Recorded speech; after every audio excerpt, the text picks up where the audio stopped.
asalaamaaleykum mbokk internetu IJAD TV asalaamaaleykum waa Sénégal mbégte la ñu amati ak bànneex daal di jàkkaarloog yéen tous les dimanches waxtaanee li nga xam ne moom mooy actualité réew mi que ce soit actualité politique actualité sociale na actualité people tey nag dañoo ñëwaat pour indi point yi nga xam ne jot na jàll ci semaine bi ci actualité mais également ñu fas yéene waxtaanee yeneen point comme des points techniques juridiques yi nga xam ne dinañ ci ànd ak ñuy àndal tous les dimanches muy Major Kandji ñu amaat plaisir jàkkaarloog moom fas yéene waxtaan à travers seen émission le grand soir de l' actualité le grand soir de l' actualité nag nekk émission hebdomadaire boo xam ne tous les dimanches lay am à partir de 20h donc abonnez à la chaîne et restez scotché te xaar leen ñu ak des points d' actualité mais également des points purement juridiques loolu dina jàppale nit ñi ñu gën a xam fan la ñuy teg seen tànk ak lan la état de droit di doxee ñu amaat plaisir jàkkaarloog Major Kandji Major ñu ngi lay. waaw ñu ngi leen di fay di kontaan di ñëw ci émission hebdomadaire bi. pour que nos fidèles là soient vraiment édifiés et rassasiés en information. tout à fait rassasiés en information noonu lay demee te noonu rek lañ koy jàppee en tout cas semaine bu nekk ñu koy remercier bu baax ci disponibilité am ak léppam Major dañuy commencer ci premier point gannaaw le président Bassirou Diomaye Diakhar Faye bu muy defee sortie dans la semaine waxtaan mais ci biir waxam dañuy sous-entendre wala daf ñuy xamal rek ne en tout cas l'économie du pays dafa connaître en tout cas ay difficultés yi nga xam ne pour état def face ak yeneen i projet wala boog yeneen ay dépenses am day xaw a day xaw a am problème loolu nag liñ ciy jàngal mooy que ne le président dafay daal di informer à la société sénégalaise pour que ñu wàcc seen tension mais ñu préparer yoo xam ne dañu jàkkaarloo ak crise économique loolu bañ jàngat nga ci am en tant que président bu defee benn yenn discours boobu.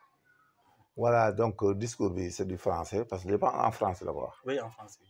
c'est-à-dire il y a l'esprit et la lettre du discours. c'est-à-dire Sénégal problème mooy ñiy dégg. ñu am problème ça ne veut pas dire que la situation sera difficile pour les populations.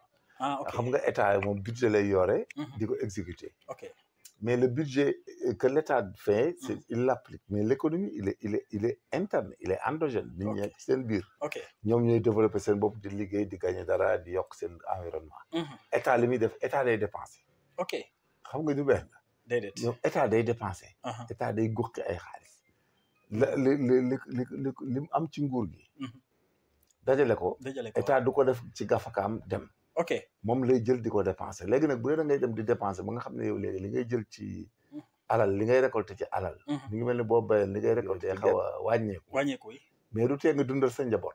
dëgg la mooy da nga naan da ngay dégg ñu ne waa jamono ji dafa difficile. mais waaw fi mu ne la situation joxe dépense ak yor kër fi ne c'est insoutenable. dëgg la insoutenable n'est pas impossible. ok marge de manœuvre yi c'est quasiment impossible c'est-à-dire da ngay dem ba nga xam ne yow pexe yi nga daan def day dem ba jafe pour nga joxe dépense wala nga def lii takk jabar ceetal nangam donc loolu ça ne veut pas dire que c'est une crise économique ok c'est la résilience dans la gestion et l'exécution des dépenses publiques ok ba nga xam ne moom ngay daj ok mi ngi mel ni nga ne la chaleur canicule bi c'est insupportable bi kenn amul pexe sax booy def ba mën a nangam mais néanmoins il faut nga dox il faut nga continuer di dem donc c'est pas une crise économique c'est pas une cessation de paiement ok parce que ni ko Sénégalais yi déggee gis ko dafa mel ni nous avons benn prémisse d'arrêter le fonctionnement de l'État vis-à-vis des dépenses ak yooyu mi ngi mel daal ci olof dafa mel ni borom kër goo xam ne def naan la suba dootuma mën a joxe dépense aw benn pexe c'est pas ça te def naa bëgg wax ne jamono ji jafe na te pratiquement sax zone de manœuvre du yomb ok quasiment inexistant yenn pexe yi mais loolu c'est l'état des lieux de ce qui se passe mais néanmoins l'état va continuer à assumer ses dépenses hautes parce que par des mécanismes des jeux économiques ñoom ñëpp xam nañ ko mais c'est pas une crise économique ni une cessation de paiement et puis le terme n'est pas péjoratif c'est au sens figuré du terme qu'il utilise mi ngi mel ni rek nga dem ñu ne way la nga war a dox fii ba Popenguine nga mu am tàng nga ne la chaleur a été insoutenable mais il y avait pas de possibilité vraiment de se reposer ou bien de benn manœuvre ça veut dire que l'obligation était de supporter la canicule et de marcher et d'aller à Popenguine donc c'est ça qu'ils vous disent mais c'est pas une cessation de paiement c'est pas un arrêt de fonctionnement d'un État donc jarul nit ñi di paniquer du crise économique parce que ñun ku nekk li la intéressé yow sa liggéey ngay continuer di liggéey ok di wuti li nga war a wuti. di def li ngay war a def. mais un pays boo demee ba commerçant bi di xool affaire état béykat bi état lay xool. cultivateur bi état lay xool. pêcheur bi état lay xool mais ça ne va pas parce que ñooñu c'est des producteurs eux-mêmes. Leur économie n'est pas liée au budget de l'État. Oui, tout à fait. Le budget de l'État, c'est les salaires. Et puis, Sénégal, il y a une tension sur le règle pour nga fay salaire. Sénégal, dafa am tension pour nga fay solde. Ok. Parce que un pays quand même en développement ou pour ne pas dire en sous-développé. Mais vous savez que fii ñun ñëpp ci ay fonctions li ñu am ci àdduna yëpp fonctionnaire lañ ko bëgg a jëlee. Mais si tu évalues benn fonctionnaire bu nekk lañ am nga jël ci par exemple. Depuis l'indépendance, les fonctionnaires qui sont passés ici te font presque 1 million de fonctionnaires. Oui, tout à fait. Ñu retraités ak ñu dee seen pension et liquide et tout. Quand un État supporte ça avec la crise économique mondiale, mais c'est évident que la situation est dure et difficile et insoutenable. Parce que la balance est déficitaire naturellement. Parce que l'économie yi dugg. li ngay am ci alal di fay nit ñi ak di def dépense def yëpp. C'est compliqué. moo tax ñuy interdire aussi aux politiques quand vous êtes dans la conquête du pouvoir. moo tax ñuy éviter ngay discréditer tout le temps le pouvoir précédent. Ok. Parce que quand boo discuter le pouvoir précédent, c'est comme si tu fais des promesses. da ngay dafa mel da ngay jël engagement. de faire mieux, de faire plus haute. Donc mais malheureusement c'est ce qui se passe en Afrique. Au Sénégal particulièrement. da ngay wax ba mu yàgg yow it boo ñëwee doo ci génn. xam nga boo demee ci jeeg bi wala diriyanke bi. waaw bu ko waa jëndalee xaalis benn bijou en argent. nga ne ko mais yow kii dafa waaye yow kii dafa. sama ñëwee nga dem ba jëndal la or wala jama. xam nga boo ko xasee ba xamaa ji. bijou égal bijou. la diva la mën na sol argent. rafet comme mën a mais yow sa rival. bu jëndalee jabar ji or nga ne ko jama laa ko jëndal. xam nga bu yàggee yow da ngay yëg à un créneau. c'est ce qui fait l'attente. la psychologie population yi. li ñuy xool ak engagement yi ñu jël. mais day nekk loo xam ne. état dootul mën a nekk un répondant normal. parce que jamono ji ñu nekk. avec l'avènement des étudiants dans les universités. construire des écoles à tout moment et il faut le faire. Il faut des hôpitaux, il faut le faire. Tout à fait. Il faut payer les retraités. Tout à fait. Il faut recruter des gens parce qu'on ne peut pas avoir des curriculums jusqu'à universitaire yoo xam ne gars yi dañuy génn def concours dañu def examen kenn recruter kenn. dëgg la boo ko deful aussi là-bas. la situation sociale des populations day am problème. Donc en tout cas de cause un État peut avoir une tension budgétaire boo xam ne qui ne scie pas avec la gestion des dépenses, le règlement des dépenses publiques. léegi rek là-bas la tension fait que c'est difficile. Moi là il y a pas de jeu, c'est difficile. C'est insoutenable. Et à la fois les mécanismes sont limités. En Afrique les mécanismes sont limités. Parce qu'on parle de zircon, de pétrole et autres, mais quand tu prends 30% de ça, même si ça te fait 500 milliards, nous sommes à des milliers de milliards à dépenser. Donc day indi problème c'est-à-dire ñun Sénégal. li ñu war a dépenser ak li ñuy dépenser ak li ñu war a def. ñun suñu koom mënu koo yegg te mësu koo yegg. moo tax chaque fois waruñu créer ñun. la dette. La dette. ak lu mën a xew dañuy non la dette est économique c'est une stratégie de développement. Parce que la dette c'est comme ça il faut dépenser. Il faut utiliser l'argent pour investir dette et tout ça.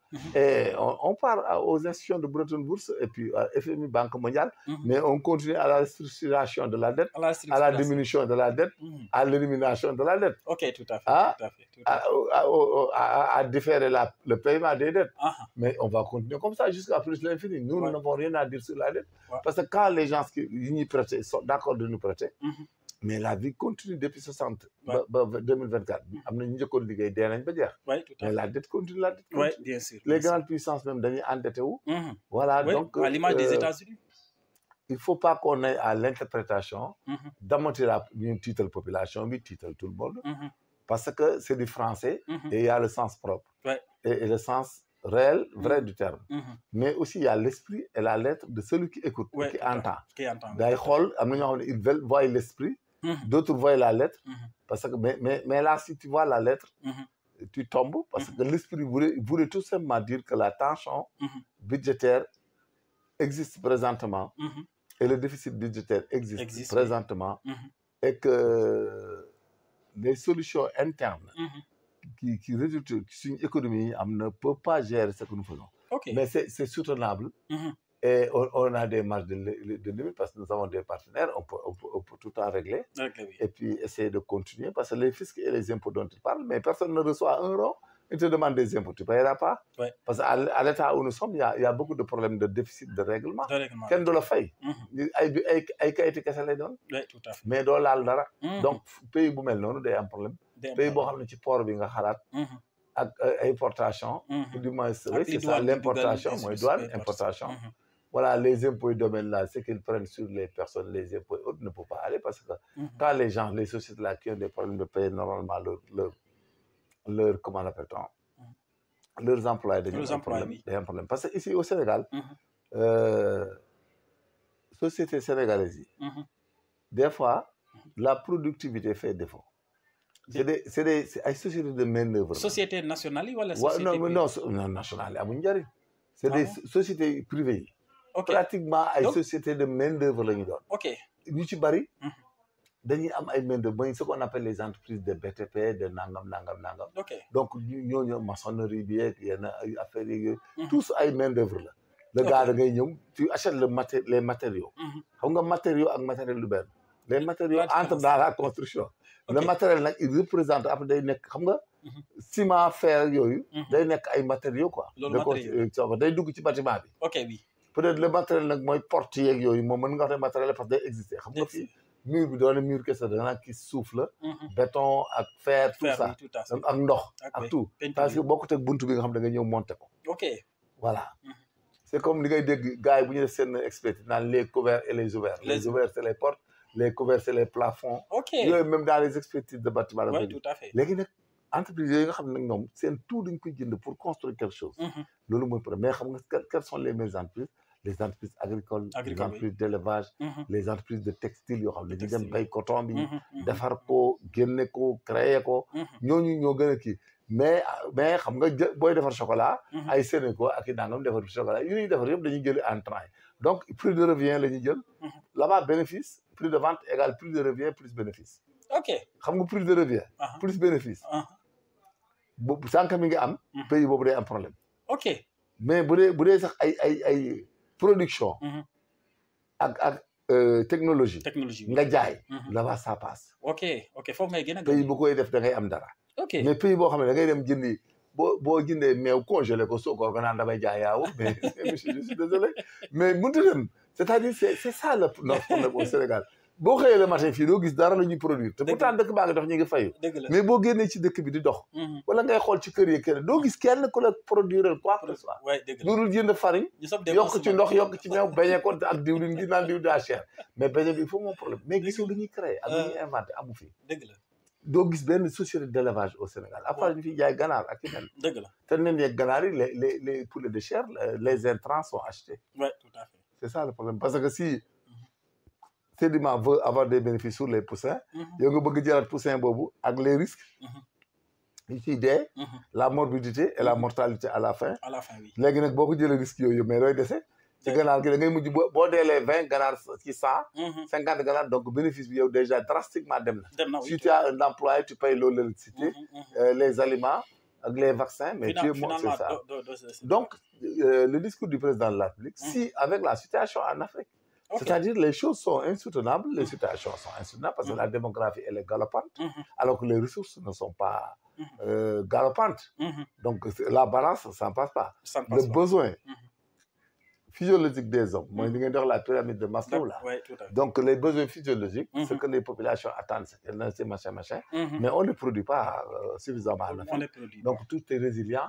Donc en connaissance de cause, qu'ils le disent ou pas, ce qu'il a dit, c'est ce qui se passe. Donc c'est un discours qui vient à son nom. Non, c'est ça qui passe partout, c'est pour vous dire correct. Mais au contraire, les Sénégalais doivent se prendre en compte que chacun doit faire un effort de développement, de productivité. Et c'est ça, d'économie. Oui, éviter le gaspillage inutile, éviter les folklores, les fringues comme nous là qui aimons les fringues. Tout ce qui est inutile, ce n'est plus la peine. Parce que l'administration aussi soit bien surveillée pour que les gens ne détournent pas, ne dilapident pas les ressources. Ainsi de suite, quoi. Et c'est partout. Pour que la crise s'arrête. Parce que quand même, vous avez vu que l'Europe, les Africains, ils parlent de l'Europe nangam, mais nous, on est là sur la plat en train de boire du café touba, de thé, et puis on est bavard, quoi, on ne fout rien. waxoon nañ leen ko pour rien parce que da nga gis sax ñu lay topp gis naa tey sax un journaliste naan waa gars yi ñi àndaloon bu ñu leen di woowee tuuti ñu leen di gisati mais ils n'ont pas le temps. mais ils vont. voilà mais foofu nag foog nga insister fa. parce que ñu bëri dañuy def sortie naan kii bu ñuy campagne ils n'ont pas le temps. ah là aussi Sénégalais foog ñu changer seen conscience. xam nga ñoom niñ bëgg a dundee. c'est ce qui a amené sax ce problème là parce que une population boo xam ne kenn du ci xalaat ne kat man ba ma paree ci wote beeg nang damaa war a dellu réew ma bay. wala sàmmi wala pêche. wala dem jéem a jaay wala jéem a dara. mais comment des populations yi la woteel yëpp. pratiquement les 2/3 naan dañuy xaar nga jox leen ay affaires. placé leen nangam mais kon donc yow y avait que des chômeurs dans ce pays. oui bien sûr bien sûr. koo wax ngay kaas naan bu ma ko woowee du ma ko jot. mais yow comment un ministre peut recevoir 1000 affaires par jour. mais ils ne prennent personne ils reçoivent personne. dëgg la vous avez adhéré à un projet point final. voilà c'est ça. da nga war a xeex pour. non projet nga adhéré le projet ngay toppatoo yow. sa kër ngay toog di xool di liggéey sa liggéey def li ngay def. nga xool li ñu waxoon. que dañuy defar nii développer fii école bi fii yokk salaire yokk naa yow loolu moo la intéressé. tout à fait mais di topp di woote. mais chacun nga bëgg yéen ñëpp vous êtes des milliers de personnes. vous voulez appeler qui va vous appeler. les gens sont en conseil des ministres. ils sont dans d'autres choses. Ils sont super équipés. Mais c'est pas possible. En tout cas, loolu. Non, ils n'ont qu'à aller travailler et la fermer. C'est ça la vérité. Il faut la fermer. war nañ jël culture boobu. Vraiment c'est intéressant parce que du rek da ngay xeex. yow da ngay ànd ak benn politicien rek yow bu tekkee da laa war a jël mais comment des gens pour gagner un poste de député on te demande 15 000 voix. 15 000 voix yi la yooyu voté loon nga nekk député ku nekk bëgg ñëw naan sama jabar daa am doom ak sama kii day ngénte sama nangam mais il faut arrêter c'est de l'indigénat moo tax on ne peut pas nous gérer. Les Africains là ça il faut qu'on change de paradigme. Et il faut aussi les dirigeants am benn strict. mais c'est ça. parce que faiblesse la ci dirigeant yi parce que des fois da ngay dem bam on te prend en otage en brut tu tailles les murs tu te caches da ngay mujj doo wax dëgg lu la ngay dugg parce que da ngay ragal ñi la kii yoon nga ne sama militant yi sama militant mais militant boo xam ne fu mu toll bi boo demee suñu réew yi fe boo leen nit politique da ngay gis ku nekk wuti ordonnance indi ñi daan sama location sama courant sama donc mën a rek loolu dafa mën a nekk mais c'est pas possible ils n'ont qu'à aller travailler et laisser les politiques là. Très bien en tout cas c'est extrêmement important. oui ils n'ont qu'à aller travailler arrêtez. bu ñu xeexee ba jël réew mi aussi bu ça ne veut pas dire def ko gâteau te loolu moo waral. mais c'est ça le problème moo tax fii léegi dara da ngay dañ lay en fi ne nii tu auras que des ennemis. yëgg naa sax ay journalistes di ci dugg ci discours boobu. léegi cela veut dire que dañ lay boole ak nit ñi. oui dëgg la. finalement sax yow da ngay mujj yow da ngay rëcc sax loo doon ñëwee ci affaire. da nga koy rëcc wala. non c'est la vérité. oui dañ lay jël ça ne passe pas dëkk bu dul nit ñi dañoo xaw a mais c'est comme si nous on est dans l'instinct animal.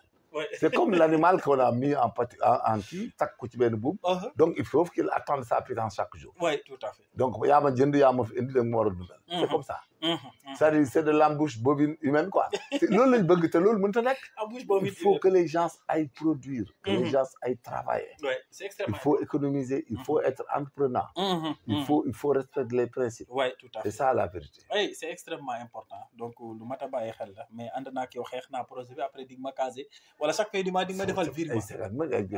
bu jot ñu seen buntu kër yi taxaw. Oui, c'est difficile. C'est compliqué moo tax kenn ëpp leen problème instant yi. Mais bien sûr. Ils ont beaucoup de problèmes. C'est militants yi la ils n'ont qu'à aller travailler. Oui, surtout. Ban projet mooy la mais projet c'est un discours rek. Ouais. Comme le disait la méthodologie de Bloom, c'est Bloom qui a créé le projet. Ah bon? C'est Smart, les termes Smart. Ok, Smart. Que le projet doit être Smart. Smart, oui. Projet non là quoi. Si tu dis quelque chose que d'une manière spécifique, mesurable, atteignable, réalisable à terme. Que d'ici tant je vais mettre une autoroute entre Sénégal, Dakar, Tamba. Donc ça doit répondre à des normes et que ça sera livré en 2028.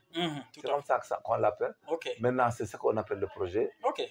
C'est la méthodologie de Bloom, même quand vous faites un plan de cours, mais vous utilisez ce qu'on appelle la taxonomie de Bloom. Taxonomie de Bloom, tout à fait.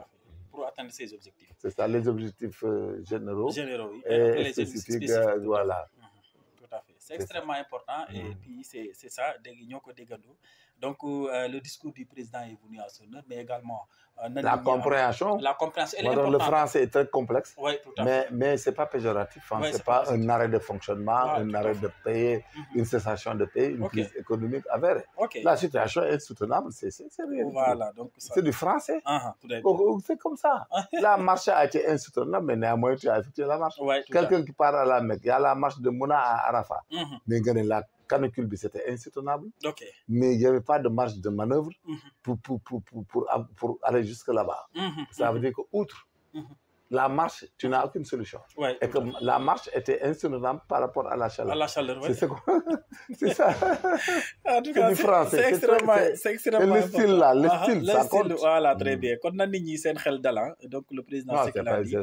wax na ko juste voilà donc xel na dala te ñuy dundee yaakaar te kenn ku nekk fa nga mën a dóori. non liggéey dama liggéey. nañ takku liggéey dem liggéey c'est extrêmement important. Alors ñu ñëwaat ci beneen point boo xam ne xaw na def toole dans la semaine muy dem ci situation tabaski moom par rapport ak prêt boobu nga xam ne mu ngi ko doon def affaire boobu nan la rëcc ak nan la ñu war a consolider administration par rapport ak entrant yi ak dépensiers paiement des salaires et tout ça bi genre situation yi dootu la. xam nga à l'époque là toutes les entreprises étatiques même les entreprises civiles privées et autres les directions de l'État et tout ça jusqu'en 2012 c'est les DG qui administraient les fonds qui signaient les chèques et tout donc il n'y a pas de problème parce que yow fonds yow lañ ko jox tu signes les chèques et les sorties ordonne les dépenses amutoon problème en 2012 déjà ñu commencé indi ce qu'on appelle les agents comptables particuliers on les appelle ay ACP oui. Ces ACP nag au début ils signaient avec les DG en même temps. Voilà, là-bas le problème ne se posait pas. Ok, parce que le DG va vérifier. Waaw, mais finalement ils se sont débrouillés parce que c'était tous des fonctionnaires des ministères des Finances. Xam nga c'est des gens qui aiment trop les fonds et l'argent et finances. Comment ils ont fait pour avoir des arrêtés ministériels pour être autonomes et de faire les dépenses? C'est comme si le ministère des Finances faisait des budgets, les donnait à ses agents qui allaient les mettre à la disposition des directions, préconisant et faisant prétendre qu'ils étaient plus... Non, ce n'était pas vrai et c'est un danger. Et finalement, les ACP là, ils prenaient les marchés, ils réglaient et tout, et que la gestion du budget, les débits là, échappaient au DG. Parce que DG du coup... Du contre les fonds, même du contre... Comme un hôpital qui a des recettes. Le DG parfois, et que les dépenses aussi, quand le gars sort l'argent, il ne sait pas quand il le sort et comment il le sort. Parce que le gars, en descendant le week-end, il faut signer un chèque. Et puis, c'est que sans toi. Cela veut dire que maintenant, c'est ce qu'il faut rectifier encore. Qu'au moins qu'il y ait deux signes. Parce que les ACP ne sont pas soumis au contrôle de gestion et aux audits quoi, avant de mettre le chèque. Oui, mais l'entreprise aussi, il y a un audit interne. Oui, mais les privés, les banques, comme dans les sociétés de véhicules et autres, je me rappelle, nous pouvons le faire. Chèque beaucoup de frais, avant que qui bi ko signé, chef comptable c'est des auditeurs, ñoo xamné interne dañ koy contrôler doko mëna jallalé té fichier wuñ ko. Doko mëna jël non. Mais quand l'État a fait ce laxisme là bo xamné échappé na aussi ni, il faut que les qui soient signés, contre-signés, le contrôle interne qui classe les factures et qui vérifie dans la database que le règlement était la suite logique d'un service dûment établi. Mais le cas de la dame là, ça veut dire que cela n'existe pas parce qu'on ne peut pas sortir 700 millions sans pour autant qu'il y ait des justificatifs à la base qui sont autorisés. Il fallait que Gaï dise là-bas que c'est un règlement d'un marché exécuté avec UEF qui a contrôlé le marché et tout. Voilà, c'était l'achat de véhicules, voilà, c'était ça. Mais quand dans les budgets de l'État et autres, des gens peuvent émettre des chèques, sortir de l'argent, qui reçoivent de l'argent et qui peuvent le sortir sans écriture, jusqu'à la fin, parce que maintenant la fille a été prise certainement par rapport aux entrées, les entrées et les règlements qui sont traçables. Il faut venir faire balance, il y a 700 millions qui sont sortis, sinon c'est un détournement, c'est du vol. Parce que base légale justificative. Non, justificatif. Et là, c'est une lacune. La fille, bon, en elle-même, elle a fait une bavure qui ne dit pas son nom. On ne sait pas ce qu'il a tapé et autres. Mais d'autre part, c'est l'incrédibilité du système de gérer. Donc, il faut rectifier en interne, mais aussi il faut sanctionner quoi.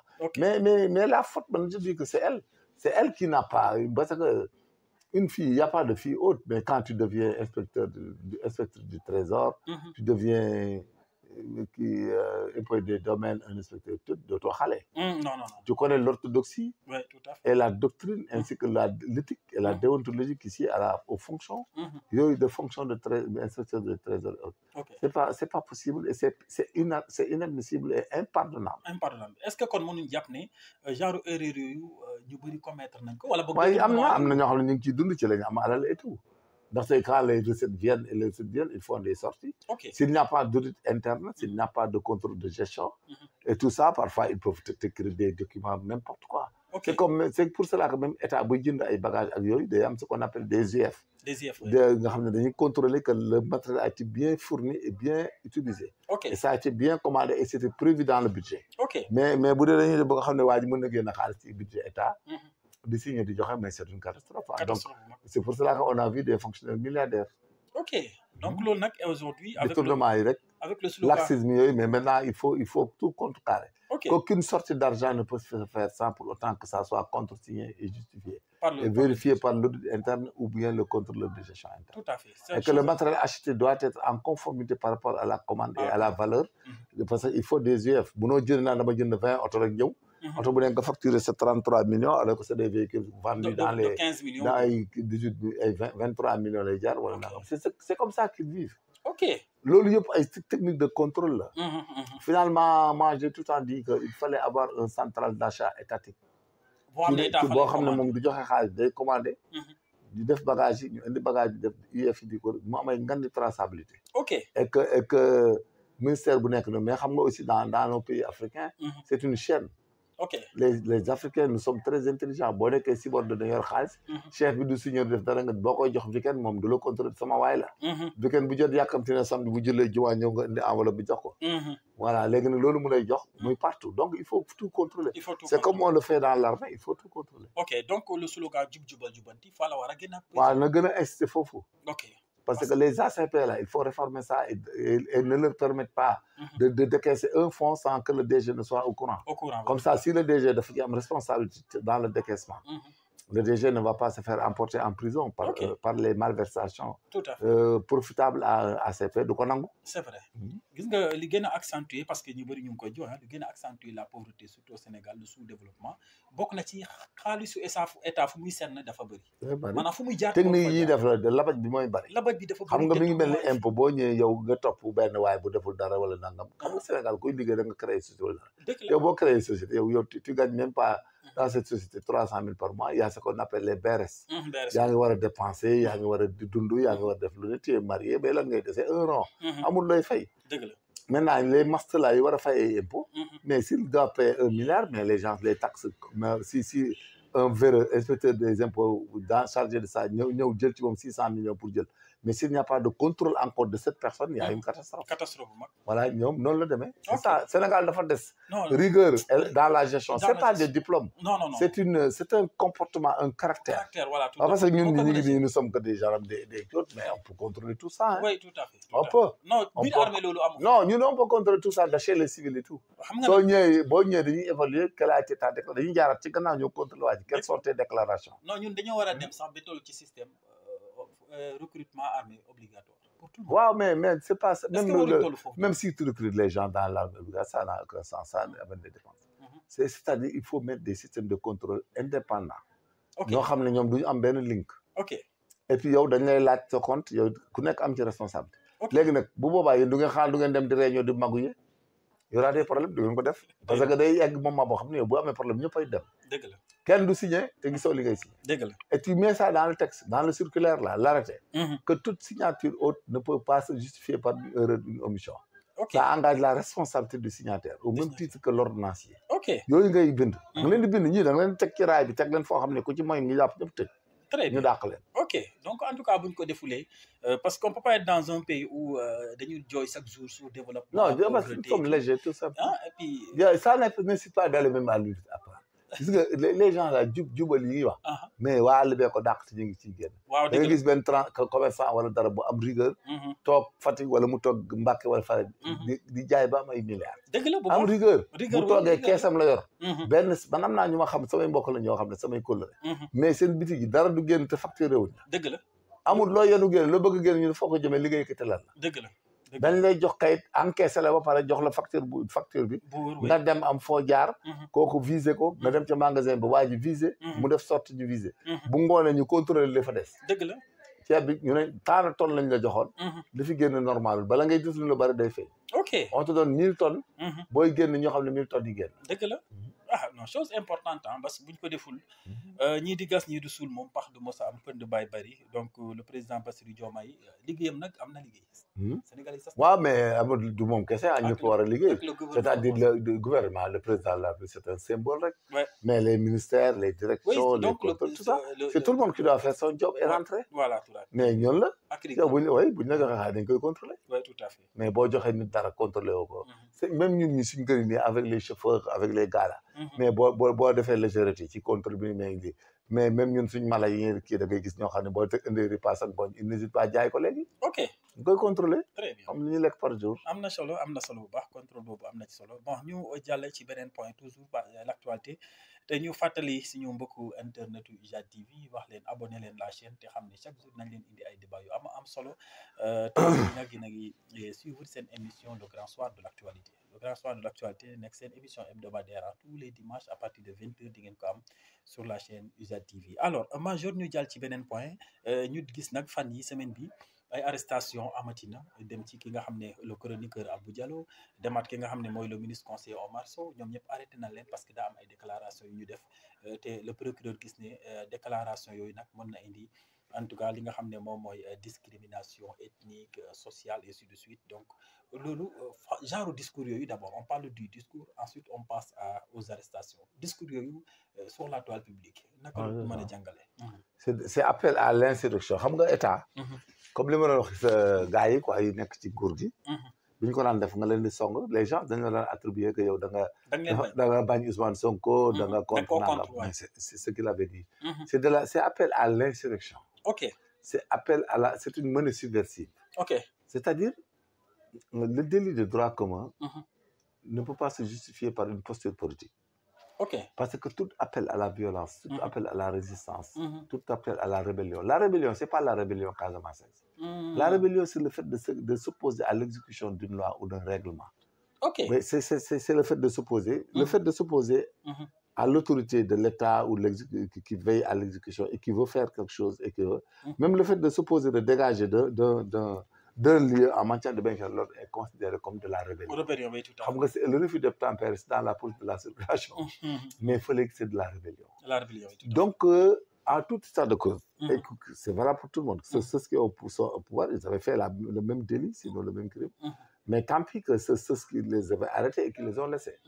Mais ce n'est pas une leçon pour qui que ce soit au Sénégal de faire de la menace subversive ou de l'appel à l'insurrection. Nous avons une chance parce que notre appel n'est pas suivi de fait. Ok, appel à l'insurrection, l'aggravation de la sanction haute, c'est quand c'est suivi de fait. Lan mooy appel suivi de fait. mooy boo ne nit ñi dem leen rey kañ ñi ñu ñëw de tente rey ma ba ñëw ñu def commencement d'exécution. Ok, donc ça appelle xam nga dafa am ce qu'on appelle les moments successifs de l'infraction. Ok. léegi nag loolu nag yow boo defee appel à l'insurrection de la menace subversive pour qu'il y ait des violences de s'opposer.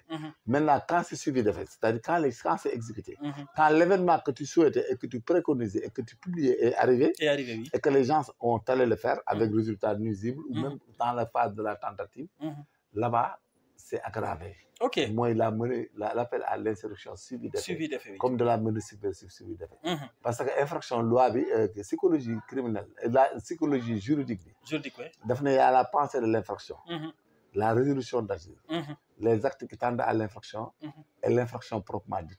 Maintenant, dans l'infraction proprement dite, il y a le délit consommé, mais il y a le délit tenté. C'est tout le commencement d'exécution qui a été repris par des circonstances indépendantes de la volonté de l'auteur et considéré comme le crime et le délit. Il faut qu'il y ait commencement d'exécution, absence de désistement volontaire et absence de résultat nuisible. Moi, c'est ce qu'on appelle la tentative. La tentative.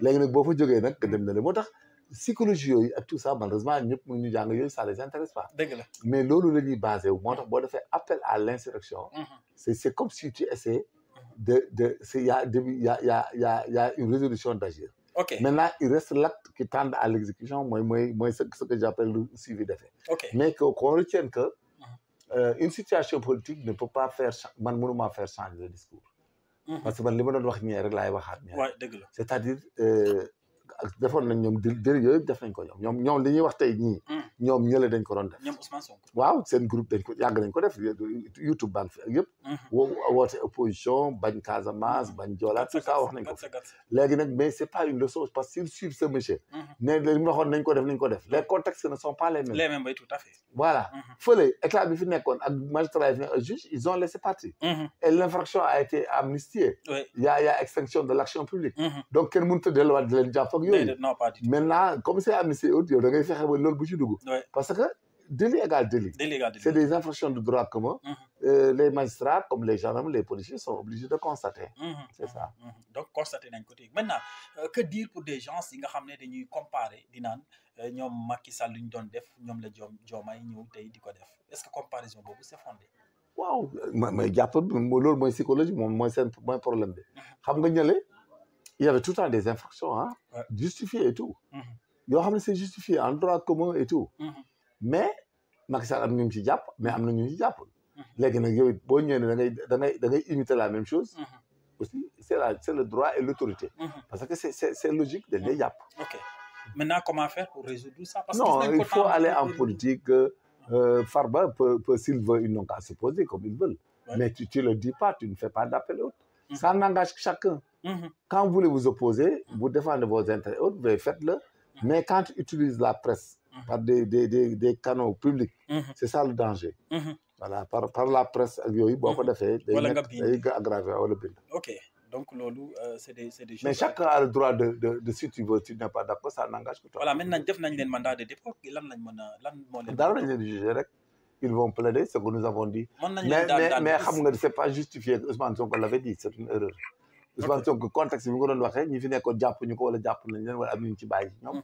mais su ko keneen defaatee wala Ousmane Sonko bu delloo woon ci opposition bi que mu waxaat la même chose dañ koy téye tout à fait dañ koy jàpp donc loolu waaw dañ koy jàpp du ñu wala plaider waaw mais loolu c'est pas un fait justificatif tu peux pas te justifier de ce que Ousmane Sonko avait fait et puis si tu le fais la plupart loolu la ñu wax il faut éviter parce que ce qu'il avait fait était délictuel mais le délit c'est dans le temps et dans l'espace dans l'espace oui tout à fait c'est dans le temps et dans l'espace maintenant nag yow bu dee da nga imité waa ji léegi mais da ngay gis ne dañ lay téye mais c'est une leçon morale aussi pour ceux qui l'avaient fait et qui n'ont pas été arrêtés même s'ils ont utilisé de subterfuges de gymnastique de résistance de violence pour échapper mais sur le plan moral da leen di toppaat dëgg la waaw da nga toogaat xam ne aussi nañ waxante dëgg rek man li ma defoon du yoon quoi ñii moom lañ def dëgg la mais loolu yëpp c'est éducatif parce que la peine la fonction de la peine il y a l'amendement mooy rëcc bi quoi rëcc bi oui tout à fait donc c'est important dañ ko xoolaat bu baax alors dañuy jógee ci ñoom Abou Diallo puisque le cas de Farba moom moo tax ba ñu def appel à l'insurrection le procureur daal di leen door mandat de dépôt alors ñu continuer ci Farba ngi gis ay avocats démb même maître Aïssata Tall Sall génne na démb ñu gis ne Farba Ngom daal di absenté au niveau de l'Assemblée nationale. Boobu mën na absenté wu c'est déjà des Aïssata là bien expliqué. Ok. Là-bas parce que y a dans le comité là et la commission y a des défenseurs. Ok. Mais ces défenseurs là xam nga far bu demee naan lu tax ngeen dindi ma non il faut qu'il y ait un plaidoyer sur le plan du droit et la forme. Ok. Maintenant à l'Assemblée la plupart du temps les textes c'est la constitution qui est là c'est le fond. Maintenant le reste c'est la composition le déroulement c'est la forme. Et la saisine quoi. Ok. Donc Assemblée li ñuy def c'est rien du tout hein. Parce que Farba bu demee l'essentiel en est que ce qu'on lui reproche il va se justifier là-bas. Ok. Parce que Farba ne peut être qu'un receleur à la limite et un co-auteur. S'il y a du faux c'est autre chose mais dans le cas d'espèce si les gens prenaient des biens de l'État lui vendaient lui donnaient muy jaay di am ay bénéfices bu yàggee yoolu xam nga tu sais le recel avec les fonctionnaires de l'État du benn parce que le fonctionnaire de l'État il est dépositaire. Ok. Tandis que l'autre, dans le civil, il y a là ce qu'on appelle la soustraction frauduleuse. La soustraction frauduleuse. Ce qu'on appelle la prise manuelle, le déplacement matériel. Ok. Là-bas, du benn. Du benn déedéet. waaw xam nga bu sàcc labat yooyu. du benn oui. ak abus de confiance escroquerie. même xam nga des fois nit bu ñetti infraction yi la xam nga vol bi moo gën a nekk recel. xam nga même un escroquerie bu la escroqué woon. parce que il a trompé ton intelligence. Oui, il a usé de ton intelligence. Jusqu'à ce que tu consens. Mais il t'a trompé. Ouais. La faute, c'est la tromperie, le faux, intellectuel, qui a fait que tu lui as remis ton véhicule. Ton véhicule, oui. Mais autre chose, dans ce cas, mon autre poids de recel. Le recel, il faut une soustraction frauduleuse de biens mobiliers appartenant à autrui. À l'insu du propriétaire. Mais yow doo ñëw sax nit di la wax benn mara bu ñëw naan dama lay xërëmal dama lay nangam ba nga jox ko sa oto. Mara bi dem ak oto bi ba pare jaay ko mais nga ne ma daf may ñaanal ma nekk ministre. ma jox ko sama oto. léegi nekk ma ministre léegi Diomaye def na remaniement kenn jëlu ma. dama delloo oto bi. mais oto bi ñu jaay ko keneen mais kooku ñu ko jaay bala nga jëlee oto bi foofu dañ koy fay. C'est ça, il faut que gars def attention. Oui, tout à fait. Il faut qu'on fasse attention. Il n'est à rien. En fait. Non, c'est ça le problème. Parce que pour qu'il y ait une infraction à la loi pénale, il faut une infraction, on exiger. L'élément légal, c'est le cadre juridique. L'autre, c'est tout à fait. Ni le criminel, ni le poignard, c'est légal. Voilà, donc l'autre, c'est le principe fondamental. Mais parfois, l'élément moral et l'élément matériel, il y a des choses. Donc, il y a des gens qui ont marabu nga weexal sa oto marabu fen la nga dem daal na recel mi ngi mel ni nga am benn femme mën a nga ne dama laa nopp bëgg laa takk gel bi na man nag sama am naa benn baay bu nekk fële de banque bu ñëw wala nag lii la ma dem nga ñëw may ko leneen moom nobu la da nga commencé vieillir comme Alioune Kandji la mu dem ànd ak keneen nga may ko oto bi nga ne ko dama woon dama koy kii ma may ko oto mais oto bi gel bi jaay na ko keneen mais imagine tu vas aller prendre le véhicule sur la personne. Non. Bu dee gendarme boo xamul wala kat day téye waaye sax naan ko oto bi. C'est pas vrai. moo tax il faut beaucoup apprendre et beaucoup faire attention dans la gestion du pays. soo gisee mu am maanaam les populations se rebellent contre l'État, contre les institutions di mere ay police ay gendarmerie tout ça. C'est parce qu'il faut qu'on ait du discernement. Oui, tout à fait. Et puis il faut qu'on analyse les faits. Mais doo toog sa bureau rek di def loola neex wala nga def leneen. C'est ce qui amène mais la société. soo defee attention def doucement xool analyser. mais tout va aller très bien. ok et puis dañuy dem ba société bi da ngay gis ne des fois ñaari nit def benn infraction léegi ñu arrêté leen kii ñu tëj ko 5 ans kii ñu tëj ko 2 ans après les gens vont agiter dinañ ki ñu tëj 2 ans daa am ndey daa am baay maanaam am na loxo bu gudd moo tax tëjuñ ko lu bëri wala moo tax ñu relaxé ko alors que ki nga xam ne am loxo bu gudd. léegi loolu mooy c'est problème gis naa. léegi lan mooy waral loolu juridiquement. non li koy waral Sénégalais ne sont pas informés que infraction moom base la. xam nga infraction.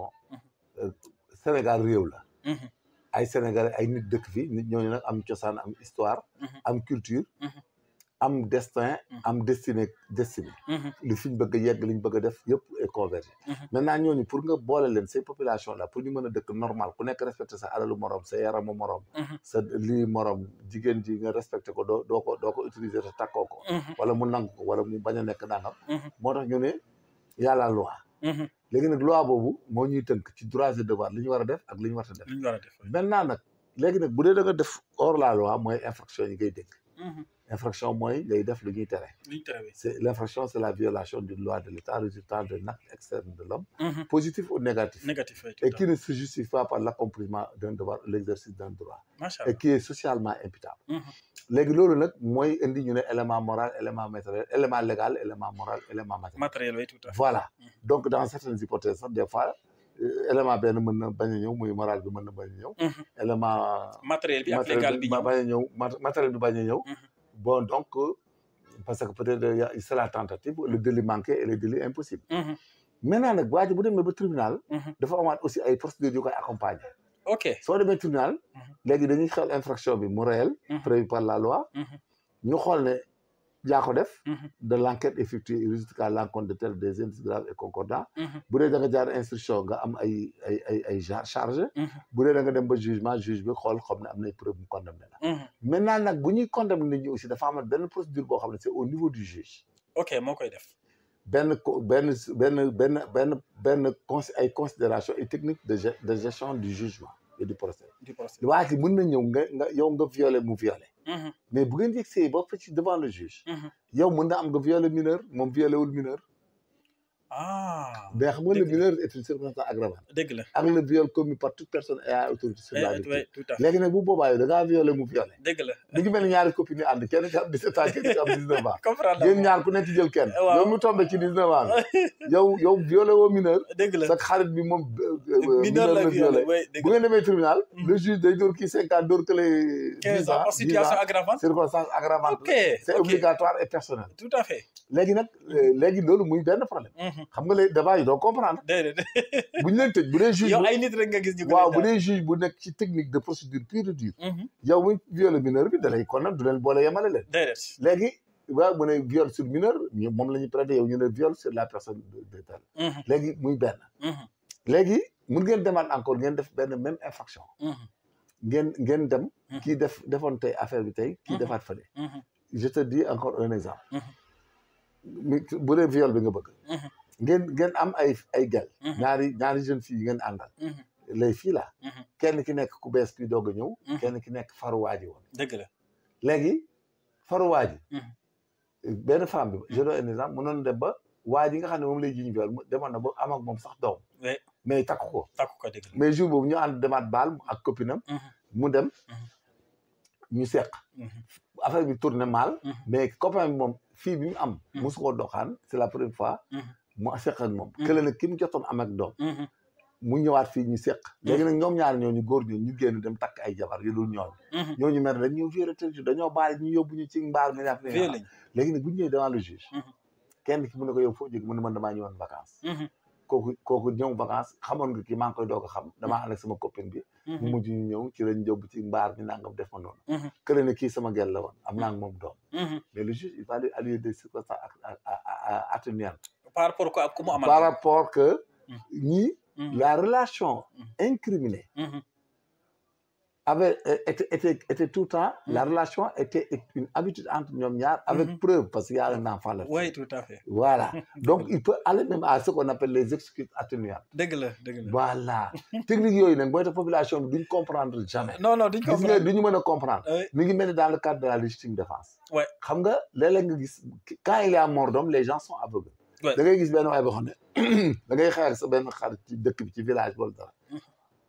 Nga dem mer dem jële jaasi ñëw fi nga jële jaasi ñëw nga bëgg ko gor waa ji esquiver dóor la coup mu dar la ci put nga fatt dee xam nga ñu dem les gens ñëw def ko suite à une altercation le nommé Samba Ka s'est rendu chez lui pour prendre une coupe et quand il est revenu il a voulu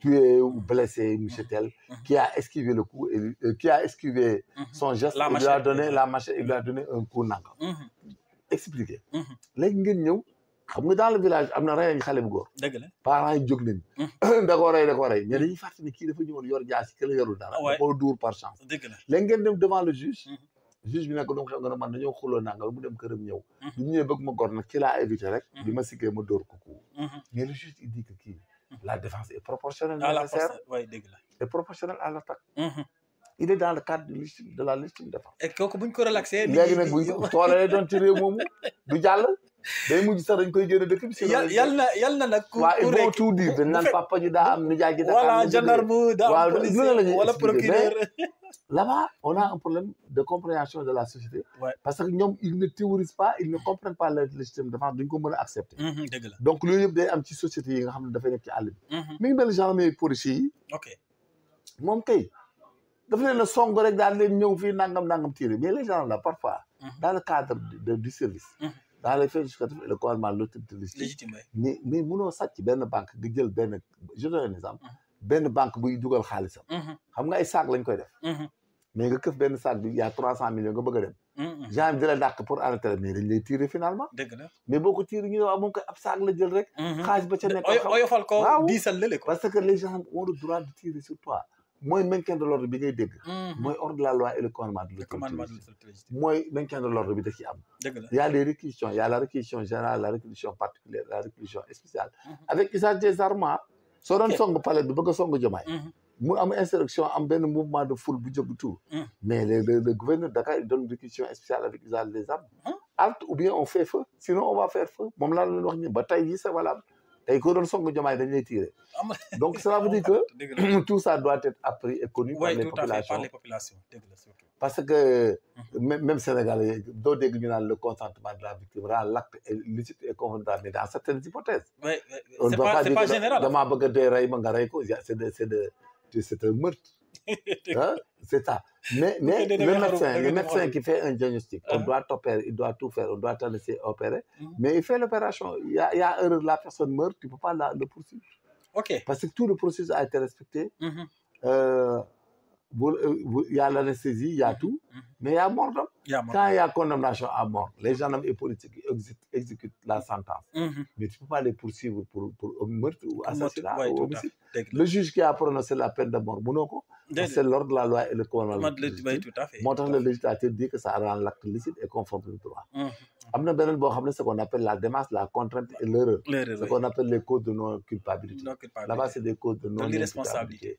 Là-bas, c'est l'acte licite mais pas conforme de droit. OK. Voilà, de l'autre côté, quoi. Donc tout ça, c'est des techniques, c'est des connaissances approfondies qu'il faut comprendre et qu'il faut savoir et qu'il faut communiquer. Il faut communiquer pour que les populations sachent. Sénégal, mon tcholi bari est connaisseur, mais c'est des littéraires sans littérature. Voilà, c'est la vérité, quoi. Mais quand on suit les choses et on les gère, c'est comme ce que tu viens de dire, c'est l'imitation. Et quand tu imites, le temps et l'espace ne sont pas les mêmes. Oui, tout à fait. Voilà, c'est comme si tu disais que dama nekkoon ko benn réew boo xam ne boo gisee jeeg bu la romb tu veux de la dame bu yoree mburu wala dara mën nga nangam mais Sénégal boo ko fi defee da ngay daanu parce que tu n'es pas, il y a la territorialité même de la loi. Oui, de la loi, oui. Il y a le contexte aussi qui se diffère, l'espace. Donc du benn. Mais si tu veux suivre ce qui se disait à l'époque par ceux qui sont au pouvoir, mais tout ce qu'ils ont fait, c'est lui qui le fait aujourd'hui da ngay jàpp. Xam nga loolu la gars yi war a xam. Mais ça sera une leçon aussi pour eux. Quand il attaque les gens boo toogaatee rek man defoon naa lu ëpp de. Man waxoon naa lu ëpp de. Man li ma defoon du yoon. ku wax dara da nga daan wax dara sax ay nit congolais mara ñëw di la attaquer gracieusement. C'est de l'outrage. C'est pas normal. Mais moralement tey ñoom buñ toogee. dañuy xaw a da ngay rus. Da ngay rus parce que en tout cas de cause nous sommes dans un état de droit. Le principe et le fondement est tout le temps respecté. On ne peut pas faire de l'appel à l'insurrection et autres. Bien que ça peut se faire, comme neex nga def ko population ak ethnie bu leen neex ñoo xam. Mais ça ne se dit pas par voie de presse. Ça ne se dit pas en public. Et puis parce que l'état de droit ne le refuse. Ne le permet pas. Voilà. Machallah. OK, nañ kii en tout cas jàppale la jeunesse aussi ci benn point. Souvent da ngay gis koo xam ne day naan xale bu jigéen bi dañuy gën a mën ak moom jigéen bu dugg sama néeg lu ma neex ma def ko. Est-ce que aussi nga invité mais dañuy naan ki nga xam ne daa jóge kër papa. Non, ça veut rien dire parce que la coutume est une source secondaire de droit. La coutume veut que bala ngay doxaan jigéen da nga koy goro. Bala ngay takk jigéen da nga koy goro. waaw mais bu fekkee nag sa coro la nii mu waaw moom la mooy loolu. C'est le prémisse. Ça entre dans les étapes du mariage. Il ne faut pas brûler l'étape. Parce que le mariage, c'est quoi? C'est pour engendrer une progéniture. Oui, tout à fait. Mais le mariage atteste d'une manière licite et conforme à des relations intimes. Oui, tout à fait. En conséquence, si ça, c'était pas la peine de ko doxaan ak marié, dañuy siif ci mari benn comme les malades. Non, c'est pas un argument de justificatif. Donc la femme, vous avez nga seq ak moom mën na la jigéen daal dama def benn affaire. La femme, elle te fréquente. Da nga koy ngoro, da nga koy doxaan. Elle doit être majeure. Bu nekkee mineur da nga koy ngoro normal ba takk ko. Et là-bas, le mariage est préjudiciable à l'action publique. Quand tu maries même une mineure et autres, mënuñu la topp viol même bu parents yi marié ñu may la ko légalement ba pare suñ doom la da koy nanga noo mënta nekk. Parce que il faut faire le divorce pour pouvoir poursuivre. Et que bien que les gens préconisent que une fille mariée peut être violée, mais dans le cas d'espèce, les parents ne peuvent pas dire qu'on a violé. Il faut que la victime ne daf may forcer. Mënuma ma bañ mu def ma ko ñu discuter ci loolu sur le plan doctrinaire et jurisprudentiel. Mais il faut pas que nga ne jigéen dafa ñëw sama néeg dama koy tëddee kooku du wax de. léegi bu dans ce cas là boo ko forcé mën na la traîner en justice pour. Mais viol la le viol même c'est toute forme de pénétration d'ailleurs léegi. Même gémmiñ ak anal ak bicaal ak narine ak nopp yëpp c'est le viol. mën nañ ko considérer comme viol. Ah bon? Donc il faut que les jeunes là. Il faut que les jeunes arrêtent non les hommes là dañuy jàpp ne jigéen bu dugg sama néeg lu ma neex ma def. Mais une femme il faut être galant et c'est de la galanterie. Il faut pas di jouer ce jeu là. Voilà ñun ñi nga xam ne ñun depuis 77 ba tey un bourlingue là. Mais ñun amul dara lu ñu koy jaral parce que xam nañ ne jarul dara. jaru ko c'est vrai. du ñu yàqal dara. dëgg la. Et puis les hommes doivent avoir cet équilibre. De pouvoir lâcher une femme. Jigéen elle t'aime pas, ne sois pas orgueilleux. Si tu lui proposes, elle veut pas, lâche-la. Vous êtes mariés, elle veut plus, divorce-la tout de suite. C'est ça la vérité aussi. C'est une question de psychologie. De psychologie, oui. Voilà, il n'y a pas de beauté, il n'y a pas de forme, il n'y a rien. J'ai vu que les femmes indigènes là, elles sont dans le TikTok, c'est toutes les femmes du Wendelu. Mais on est dans quel pays? Allez-y vous former, allez-y travailler, chercher un mari. Des challenges. Ouais, c'est du n'importe quoi. Et puis finalement, mais finalement, c'est du n'importe quoi. le ceebu jën et le ceebu jën dans toutes les maisons. mais parfois boo demee ci ko am xaar ceeb bi day bëri tomate rek bëri diwlin mais boo lekkee ba pare da ngeen di géex. après c'est la même chose. il faut arrêter. et puis les garçons là les hommes. doivent se concentrer sur leur réussite. leur avenir. Surtout c'est ça. Mais les femmes là, c'est une denrée périssable. C'est quelque chose qui ne rapporte rien. C'est de l'éphémère. C'est rien du tout. Ce que tu gagnes dans le mariage, ce sont les enfants bien éduqués, bien formés. Voilà, ñu tekki ëllëg loolu nga ciy gaje. Parce qu'une femme mu ngeen am 3 gosses. mu dem feneen amaat fa 3 4. yow bénéfice mooy lan sa doom yi nga formé moo lay jëriñ yow. bu ngeen dajee feneen day ànd ak ay Modou Ndiaye ànd ak Demba Fall. jur doom bu sant Fall Diop Kandji. mais c'est pas ton problème yow progéniture bi nga ci am moo la intéressé. donc la femme ne doit pas faire de sorte que yow am nga ci am problème. wala mu lay tardel. wala mu naan la damay dem nga ci rek looy rek léegi jigéen la boo bàyyee nga wuti keneen. mais nekk fi chaque jour les tribunaux sont remplis de personnes. naan damaa bëgg a divorce dama bëgg naan man bu may nalaw sax nga ne may ma baat dina la may naa du ma xool sax. amul xalaat. non nag perception boobu nga am ji ko am bëriwul. non il est faux parce que góor da nga war topp sa avenir. sa liggéey sa intégrité corporelle. boo amee doom boobu da nga fexe ba defar ko. investir ci mu jàng bu baax. nga former ko et c'est tout et tu cherches ta maison tu cherches tes biens autres. mais une femme boo xam ne di koy gileem la yor fu mu toll bi ñu xool leneen ku ko romb oto sax du xam ne yaa ko moom du xam ne chauffeur bi moom fay bëgg a def. mais monsieur n'entre pas dans ce jeu-là. gis nga les dames. il faut les éviter le maximum et leur laisser vivre leur vie. surtout boo ci dajee ku normal kuy sëy ku normal vous restez. mais sinon si tu as des prémices d'infidélité. de nangam ne perds pas ton temps. boo demee service yaa ngi daw sa service ñëw xool nagam elle est avec un homme. mais imaginez. soo war a jàng wala nga war a liggéey concentré liggéey def. mais la femme là nag mais divorce là et barre-toi. oui tout à fait. su dem seet la leen. bu ko defee rek. mais nga topp ko rek. mel ni da nga ko iñaane sa morom xam nga góor ñi gën a fiir mooy góor ñi iñaane. bu ma ko bàyyee boo nekk ak jigéen yaa ngi imaginer beneen góor bu muy nekk tu t'en fiches. oui tout à fait. gis nga ñu tëdd ci cimetière yi. seen jabar yi la ñuy romb ak oto yi ak seen jëkkër yi. wallaay dëgg la wallaay dëgg la. y a beaucoup de femmes yu dépassé seen jëkkër au cimetière bi yow. voilà wala boo demee bàq yaa ànd ak sa jëkkër ju bees. da ngay dem romb sa jëkkër mu tëdd. wallaay dëgg donc loolu il faut se mettre ça dans la psychologie. affaire jëkkër ak jabar. c'est pas une fin. donc vraiment vous pouvez être ensemble vous ne voulez pas. arrêtez. Il faut arrêter. Même les procès qu'on fait au tribunal, c'est pas la peine.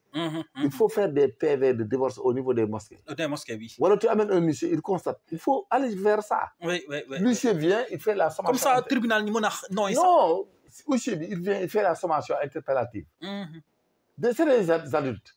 C'est des personnes majeures. Ñoom ñaar bu ñu toogee rek huissier bi ñëw toog. Qu'est-ce que vous voulez nous voulons divorcer.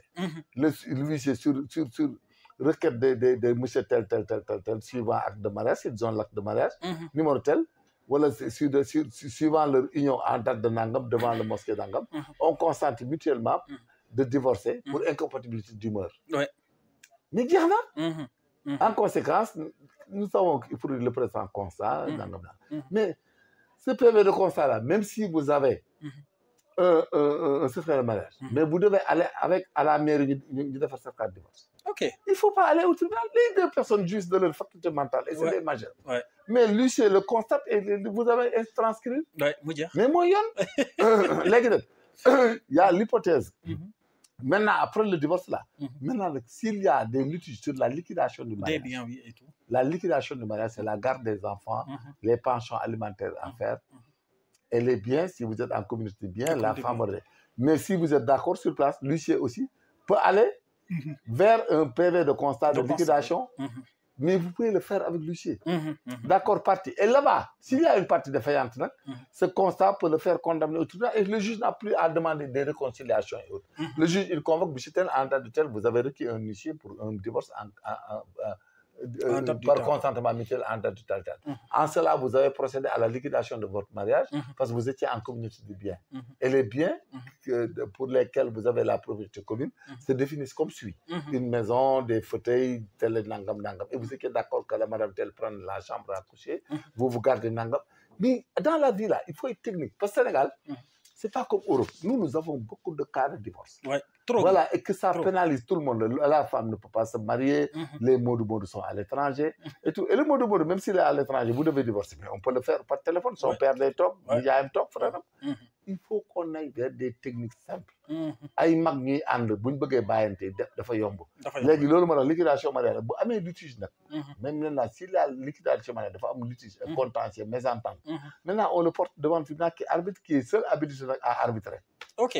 Quand les deux parties ne sont pas d'accord dans la liquidation du mariage, maintenant on peut requérir le juge du tribunal départemental.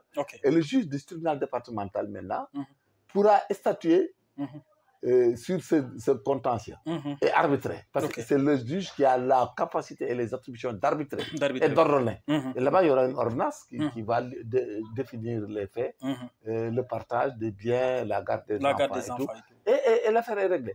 Mais il faut, parce que si vous donnez tout au tribunal, en amont comme en aval, mais finalement, on s'en sort. Ça te coûtera des centaines de magistrats, des centaines d'heures, des milliers d'heures de travail. Et puis des fois, ça dure des années. Voilà. Mais le divorce, il est constant. Même si vous êtes en liquidation du mariage, parce que vous n'êtes pas d'accord sur le partage des biens, des véhicules, des animaux, des bêtes et autres. S'il y a autre chose, et la garde des enfants, si vous n'êtes pas d'accord, vous allez devant un juge des référés. C'est comme un juge des référés qui va délivrer une ordonnance. Et dans le cas d'espèce de la liquidation du mariage, même un juge des référés pourra s'en occuper. Et je ne sais pas le départemental même qui pourrait être compétent tout le temps. Un juge des référés peut aller vers ça. Oui, tout à fait. Parce que vous avez divorcé déjà. Et puis, c'est vite fait. En tout cas, amna solo bu baax. C'est comme ça qu'il faut faire. Mais xam nga pays bi yow boo dee nga nekk magistrat wala nga nekk juge wala chacun complexe boobu la ñu am. Moo tax ces techniques là pour ñu génn ci Sénégal il faut ñu am ay techniques. Oui, tout à fait. Technique il faut ñu am ko. Si la fille nag di ko man bëgguma divorcer. góor gi dafa bëgg divorcer mais tribunal la jëm. Oui, c'est un contentieux. Waa dafa bëgg divorcer gel bi bañ tribunal la jëm. Contentieux. Tribunal bi daal di ko vous voulez plus. Incompatibilité d'humeur. Xam nga il y a les causes péremptoires du divorce. Oui. Injure grave rendant l'existence du mariage impossible. Il y a l'incompatibilité d'humeur. Même il y a maladie incurable. Même si une des parties est punie à l'article 34. La dégradation civile. Tout à fait. Voilà. Mais au-delà du droit pénal, droit civil aussi. C'est ça. Il faut tout comprendre. Vous avez parfaitement raison. Alors, nous avons tout le droit pénal, nous avons dernier point par rapport à la chaîne criminelle. Man nag fa laa yem après yow yaay xool fu la neex nga tibbee ko parce que des fois ça pose problème des fois mu am assassinat objet yi fa nekk. waaw les scènes de crime ce qu'on appelle la scène de crime. La scène de crime. Sénégalais duñ ko comprendre. Voilà loolu. parce que bu ñu dee rek ñu fay ñëw naan tey ndeysaan nangam il touche tout. c'est-à-dire scène de crime mooy lieu bi nga xam ne foofu le crime am wala délit. Oui, tout à fait. léegi nag bu crime bi amee wala délit comme le principe de Locard def ne le criminel. soit il laisse sur place des traces et indices ou bien il emporte avec lui des traces et indices. Ok, le Locard moo ko wax. Ok. Donc bu crime amatee fenn wala ñu fekk nit ku dee. Ce qui va se faire. Sénégalais dañuy éviter di fa dem di laal dara. buñ laal dara même buñ la sàccee sa kër toj ko sàcc. boo ñëwee ba gis ne dañ laa sàcc toj ko. na nga def ndànk fi ngay jaar nga xool ko. fi ngay xool nga xool ko ku bëgg a ñëw nga ne ko non bu la nekk si. boo xoolee fa nga jaaroon. foofu da nga koy xàmmee. léegi nag. Dans ce cas bu leen laal dara. Sénégal dañu bàyyi lu ñu gis laal ko. bu ñu reyee nit ñu laal ko bu ñu violé nit aussi ku nekk def ko jàpp nga fay. Finalement même bu ñu demee vers la biologie moléculaire dañuy am problème. Ok on appelle la scène de crime. Maintenant nag bu ngeen ko protéger yéen. bu amee benn problème yéen ñëpp ngeen bañ fa dugg. et puis ngeen fexe ba képp ngeen gis bu nekkoon fa au moment des faits. ak ñu fa duggoon ngeen xàmmee leen. su ngeen ko waxee police wala gendarmerie ñoom bu ñu ñëwee dañuy def le gel des lieux. Ok su ñëwee dañuy geler lieux yi par des traces de gel des lieux. léegi dañ lay laaj yow fan nga jaaroon ba découvrir ko. ok fi ñu la jaaroon. ñoom danañ la laaj aussi kan ak kan ko laal. il faut nga veille ñi fa laal. ok parce que comme dañ la sàccoon wala dañ fa ñëw rey de. léegi nag loolu mooy permettre aux gendarmes et policiers ñu mën a am ay traces de indices explorer leen. ba ëllëg ñu mën a topp nit ki jàpp ko moom lañ tudd scène de crime. scène de crime parce que scène de crime dafay nekk science boo xam ne. day appeler la police technique et scientifique. Donc il faut qu'on fait des prélèvements par écouvernage sur le terrain bu dafa am deret. bu dee ay verre d'eau dañ fa nekkoon dañ ko war a conserver. bu dee waaj da ko naan kenn ki dee. ay mégots cigarette bu dee dañ violer la fille la wala dara mu am ay capote yu fa des. dañ ko war a jël préserver ko. Les gendarmes et les policiers ils ne prélèvent pas sur la victime mais ils relèvent il prélève les objets les traces de indices yi nekk ci biti la ñuy jël. ok ndax amuñ droit ñoom dem di fond naan duñ ko violé nañu xool naka waa ji violé na ko ci biir ak yooyu. daanaka policier amuñ droit bi. L'humanitaire prime sur le judiciaire. soo ñëwee ci scène de crime boo xam ne dafa am victime. il faut appeler un médecin aussi aussitôt pour mu xool. si la victime est décédée non est décédée d'abord. ou pas si elle est décédée si le décès est constant. là-bas mën nga ko nit def ko affaire mais si l'humanitaire prime sur le judiciaire. ok boo ñëwee fekk nit gaañu de saigner dañ koy secourir d'abord avant de constater. ok voilà léegi nag là-bas nag c'est là-bas où intervient tout, la médecine légale, la police technique et scientifique. La médecine légale, c'est par les prélèvements de substances biologiques. Depuis, il faut un sang, sperme, ay chair bu dagg, deret ji, tout ça, les cheveux, avec tout ça, des prélèvements. Là-bas, les gens, les policiers, secondo, il faut faire la rétention de témoins. Ñu nekkoon ci zone bi di téye. Pour enquêter parce que doo leen bàyyi ñu dem. Donc moo tax voilà léegi tu prélèves tout et puis indexé bien avec des scellés bien ficelés et puis bien description de la kii des mesures des plans généraux des plans détaillés des lieux ainsi de suite loolu mooy permettre scène de crime boobu bu ñu ko interpréter mooy tax ñu mën a xam le mobile du coupable et les coupables éventuellement parce que y a la dactyloscopie qui peut dire qui peut nous faire identifier quelqu'un qui n'a pas pris des mesures même clou yi ak rase clou yi on va faire des moulages on va pour prélever tout des empreintes de pas dañ koy prélever parce qu'il y a du lait de plâtre à mettre lan luy loolu techniquement de manière très simple waaw loolu mooy da ngay relever trace de pas ak trace de doigt yi fi tànk yi jaar waaw ak doigt yi même pneumatique dañ koy jël moulage la dañuy def moulage même bu fekkee waa ji daa sol dal waaw da ngay jël dàll bi moulage bi parce que un jour mën nga dem këram fekk fa dàll yi wala nga xam ne waa ji TikTok lay sol kan moo doon sol TikTok ci dëkk bi xam nga mën na sol TikTok ñëw rey nit ci kër gi dëgg la gan leen est-ce que gis ngeen fii démb ku dugg ko sol TikTok dugg kër kaaj yi ñu ne oui pël bi jaay ci ko bi dugg na fi ak te TikTok la soloon donc tout parle léegi gis nga lii mooy gën a garaaw day wax les empreintes digitales kenn du ko nuróole ak maro ku nekk ak empreinte sur 1 milliard de personnes ñaare ko ci nuróole donc day wax xam nga l'autre jour maa la koy brossel day wax comme nit. dëgg la carte d'identité génétique aussi ça parle comme nit. lan la carte d'identité génétique mooy l'ADN ce qu'on appelle l'ADN en biologie moléculaire. Maintenant après nag quand vous allez en autopsie tu pourras tout savoir. xam nga boo demee autopsie même si la personne est empoisonnée dañ koy xam dañuy jël du sang dans le cœur jël ci bol alimentaire bi on fait la chromatographie on verra qu'on lui a administré de l'acide nitrique. Et là-bas le médecin il fait des prélèvements. Oui. boo ko injecté dara aussi ci yaram day feeñ. toutes les substances chimiques. boo ko administré nit. bu dee dañ koy xam dafa naa la keroog ku lap da nga koy xam. la présence ante et post-mortem quoi dañ koy xam. donc y a tout y a les neurones nit sax mën nga ñëw sax mu tiit dee man bato la joolaa gis naa ci ñoo xam ne dañoo def cardiaque ba dee naanuñu ndox. am na ci koo xam ne bu je veux pas dire le nom ndeysaan et l'habiteur son frère était même colonel de l'armée à l'époque retraité na xam naa yàgg na mais c'était une fille célibataire d'ailleurs mais dafa crise cardiaque ba mu naanul ndox moom bi accident bi amee ba mu gis événement bi dafa def benn crise cardiaque boo xam ne ba paralysie bi sax dafa dem ba bët bi côté droit bi yëpp dem waaw ndax crise bi waaw ñi ci des da ngay gis ne ñoom ils avaient consommé de l'eau oui tout ça moo tax chaque fois que bu nit nekk ci ndox il n'est pas dit que dafa dab ci ndox bi. mën nañ ko étrangler ailleurs ñoom sànni ko ci ndox bi. mais tout ça c'est l'autopsie qui définit. Voilà. Mais là-bas li moo tax en autopsie il faut qu'on aille vers des labos. Mais ce qu'on est en train de faire parfois il faut que la police soit équipée en labo en biologie moléculaire. Pour la recherche de toutes substances, faire les analyses biologiques, faire la chromatographie à phase gazeuse, à couche mince, faire tout. Même il faut aller même jusqu'à faire des choses plus pointues quoi. Il faut qu'on aille à la balistique aussi et tout ça.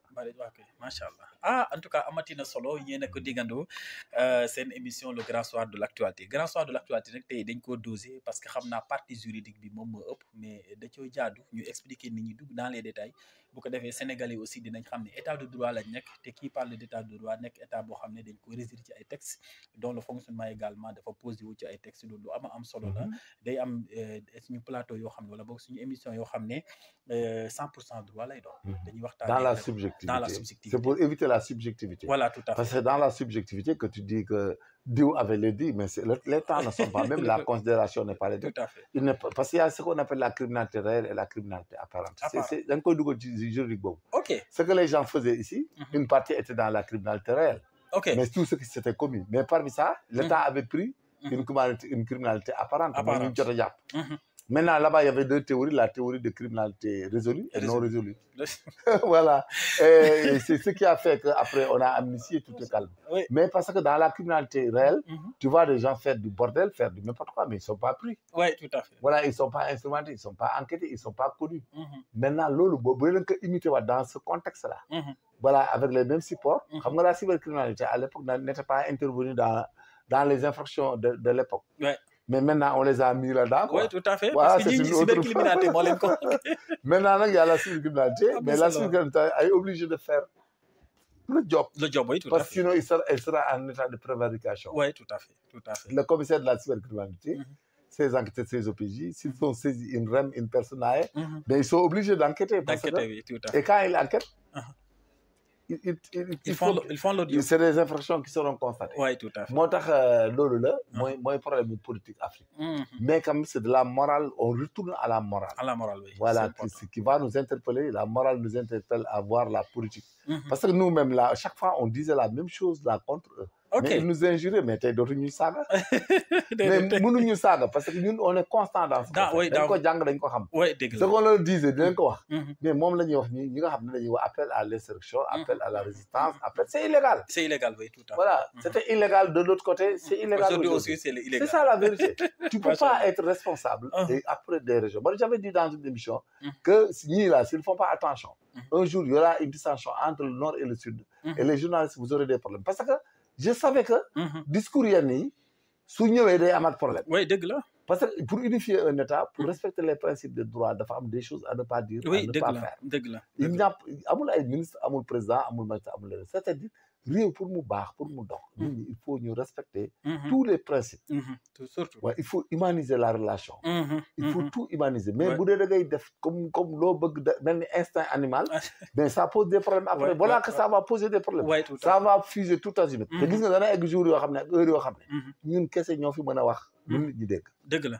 Je vous jure. Ça c'est vrai. Gis nga dana am heure boo xam ne ñun ñi buñ ci waxut ak nit ñi ñun ñooy taxaw expliquer leen ñu comprendre lu ko mooy sa kaw lañ jëm. Dëgg la, ça c'est vrai. Xamuñu lañ wax démb moom la ñuy waxaat tey ba nit ñi xam nañ ko léegi heureusement pour nous ñun luñ mës a wax rek dëgg la. Dëgg la walaay dëgg. Gis nga booba temps ñoom bëgg nguur gi taxoon na ba njow loo wax rek ñu ne kii daf ñuy sànni xeer daf ñuy xeex am na sax ñuy dem bay menacé ma ne mais ils n'ont rien compris quoi ñu la menacé naa ne seet lu ñuy def ak moom lu ñuy nangam dang ñu compte mais qu'est-ce que cela veut dire yow bu dee da ngay def lu la neex wala ngay wax lu la neex crime ak délit pour ñëw au pouvoir mais une personne honnête comme ñun di wax lu légal di wax lu jub lu baax mais voilà le résultat aujourd'hui mais li ñu doon def ñoom léegi dañ xam ne kon li ñu doon def ñii li ñuy def peut-être même yeggut noonu te ñu leen di jàpp mais ñun on dirait que c'est légal. Oui, tout à fait.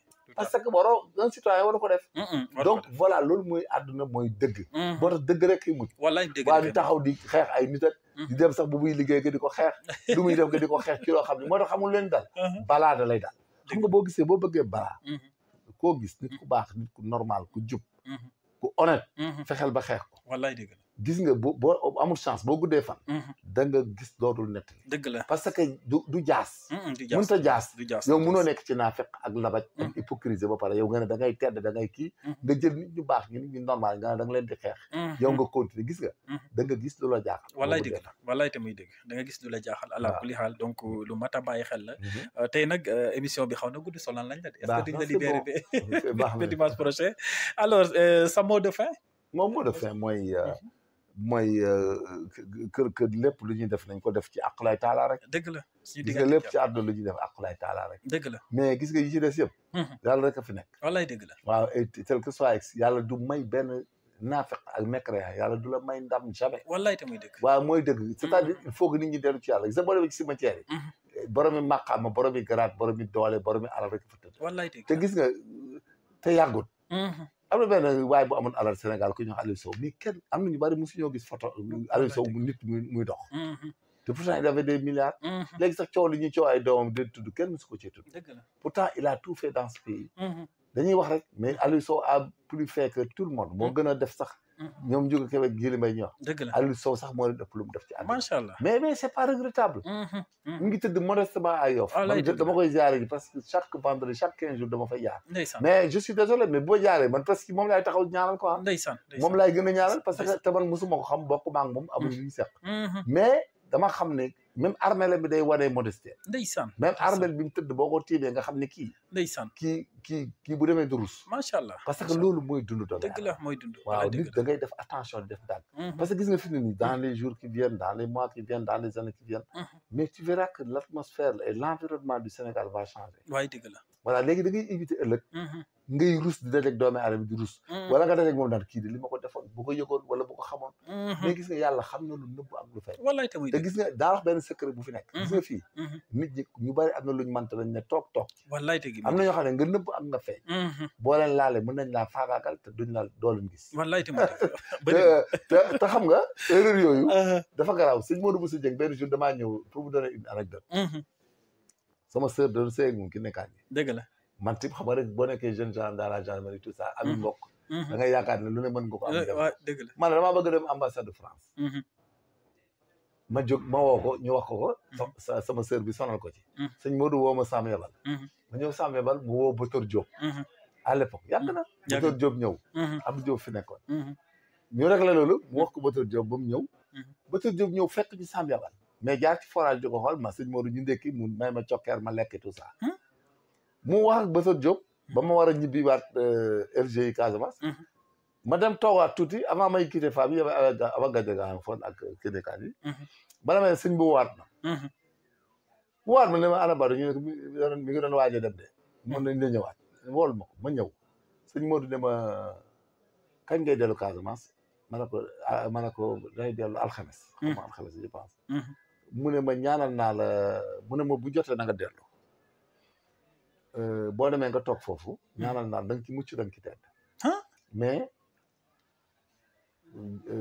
dellu ma ñëw ne kii ne ko yow sa jëkkër ji dama yàggal sëñ Modou day naax je te jure mu ne ma dellu Casamance la ci guerre bi dama ne daa dellu ci guerre bi sëñ Modou def ma ne beeg yow kii ne sa ma ne ko sëñ Modou nag man dafay bëgg tax il m'a fait venir jusqu'ici ma wax ma naa ma dellu rek la lu ma dara naan ne Bator na ko baax dama la soxla woon du woon dara sax waaye nañ ko baax mais je te dis sëñ Modou m'a renvoyé que je retourne en Casamance dans la guerre barke sëñ Touba ma dellu ci guerre bi laa la wax mais gis nga gara demaat naa France ñetti yoon jàngi jaar naa fa demaat naa France juróomi yoon macha allah voilà te def na ma effectivement bi ma ñëwee ñu affecté ma dem jàng nekk grade très jeune macha allah mais il a refusé que j'aille finalement ma xam ne il voulait pas que may dugg ci yenn yi damay toog ay gendarme bi ñëw tout grade confondus ñu wut place sëñ Modou di leen régler place te man maa ngi toog di nekk ci LGI man maa ngi gorob di sama xarit aussi di sama sëriñ mais non du benn ak beneen dafa xam dafa ma ne la même Alaaji Baara quand il venait chaque jour dafa ma naan fan nga nekk ndeysaan mun mbaa yéen ngay liggéey Alaaji Baara Mbacké ndeysaan il n'a jamais accepté que je sois ils ne sont jamais intervenus dans ma carrière macha allah te chaque jour bu ma ñëwee dañuy arrêté tout bu ñu dem wax dëgg Alaaji Baara 1975 lay toog ci chaise ma toog à côté du tey macha allah 75 xale yi judd yëpp sama kanam lañ juddoo dëgg la dëgg la ndeysaan donc voilà la vie de l'individu c'est-à-dire imagine sëriñ yooyu man ma am possibilité man dem France tout de suite sëñ Modou yi l'appelle Abdou Diouf man damay dem du ma fanaan Dakar dëgg la ak Waly Faye du ma fanaan à l'époque dëgg la mais il m'a dit retourne et reste Alaaji Baara musta nangu ma lijjantil ma brigade wala lijjantil ma poste wala lijjantil ma affectation ndeysaan day taal oto Alaaji Baara ñëw du ba samay bureau di ma fekk Faidherbe ma commandant brigade recherche ñëw du ba sama bureau macha allah ma ne ko mais pas Alaaji mais comme da ngay ñibbeeg yooyu day bëri coow mais dafa ndiiraan mi topp ko Alaaji Baara ñëw waa salle de vente yëpp bàddee ko ñëw taxaw ci buntu brigade mu ñëw ñu waxtaan nuyoo woo ñëpp mais adduna il faut être très prudent gis nga dans la vie là si tu évites pas de lor doomu aadama di ko laal surtout loolu da nga ci dajeeg bu la faagakal boo doo ko gis doo ko dégg wallaay ndeysaan te gis nga li ci kanam rawuli bët li ci kanam xamoo ne nit ñi am nañ capacité yoo xam ne tey bu leen neexoon ñu taxaw ci réew mi léegi samp tarix wallaay dégg mais ils sont là calme modeste wallaay mais jarul nga koy wan nit jaru ko wallaay jaru ko doole jarul wane déedéet xam-xam même jarul wane wallaay jaru ko yow jariñal nit ñi et puis am ci yërmande quoi wallaay te di dem mais li ci kanam rawuli bët wallaay te muy dëgg joma arbitré en tout cas kontaanati nañ bu baax a baax dégg ngeen échange bi dégg ngeen également leçon de morale yi mu joxe parce que yàlla façon nit bu ne la wàccee ci suuf te comme mënoo xamee nit ñi moo tax d'ailleurs yàlla digle ñu à ce que ñu maandu parce que maandu moo mën a muccal doomi aadama am na koo xam ne boo dalee kawam yàq sa mbir bu dalee sa kaw yàq sa mbir donc yàlla am na ay nitam